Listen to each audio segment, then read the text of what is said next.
সকালে টিএফআই সেলে গুম ও নির্যাতনের মামলায় অভিযুক্ত ১০ সেনা কর্মকর্তাকে আনা হয় ট্রাইব্যুনালে।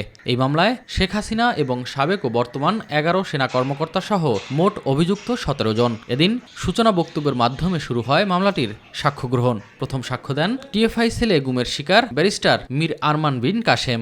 এই বিচারের মধ্য দিয়ে বাংলাদেশে গুমের যে কালচার, যেটা গত ১৭ বছর ধরে চালানো হয়েছিল এবং এটা পৃথিবীর বর্বরতম অপরাধগুলোর একটি, সেই অপরাধের একটা ইতি ঘটানো চেষ্টা হবে এই বিচারের মাধ্যমে। সেনা কর্মকর্তাদের আইনজীবীরা জানান, ট্রাইব্যুনালের পূর্বানুমতিক্রমে ইতিমধ্যে টিএফআই সেল পরিদর্শন করেছেন তারা। এই অতি সংক্ষিপ্ত সময় আমাদের ইনকমপ্লিট হয়ে গেছে, তো মাননীয় ট্রাইব্যুনাল বলেছে, কনভিন্সড হয়েছে, তারা আরও 2 দিন সময় দিয়েবে বলে আশ্বাস দিয়েছে।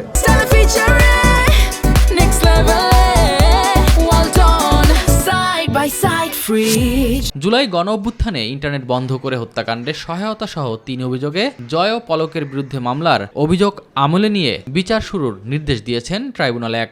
ইন্টারনেট বন্ধ করে দিয়ে গণহত্যা চালানো, গণহত্যাকে বিশ্ববাসীর দৃষ্টি থেকে আড়াল করার দায়ে আসামি জুনায়েদ আহমেদ পলক এবং সজীব অজেদ জয়ের বিরুদ্ধে আনুষ্ঠানিক অভিযোগ গঠিত হয়েছে এবং 18ই ফেব্রুয়ারি 2026 তারিখে এই মামলার সাক্ষ্য গ্রহণের দিনের জন্য নির্ধারণ করা হয়েছে।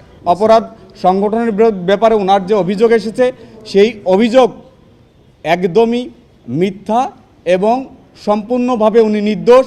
আমরা ট্রায়ালে প্রমাণ করার চেষ্টা করব তার বিরুদ্ধে যে চার্জটা আনয়ন করা হয়েছে এটা গ্রহণযোগ্য না, বিশ্বাসযোগ্য না। এদিকে ৭১-এ সংঘটিত মানবতাবিরোধী অপরাধের মামলায় প্রথম মৃত্যুদণ্ডপ্রাপ্ত পলাতক আসামি মাওলানা আবুল কালাম আজাদ আন্তর্জাতিক অপরাধ ট্রাইব্যুনালে আত্মসমর্পণের আবেদন করেছেন। বিষয়টি নিশ্চিত করে প্রসিকিউশন।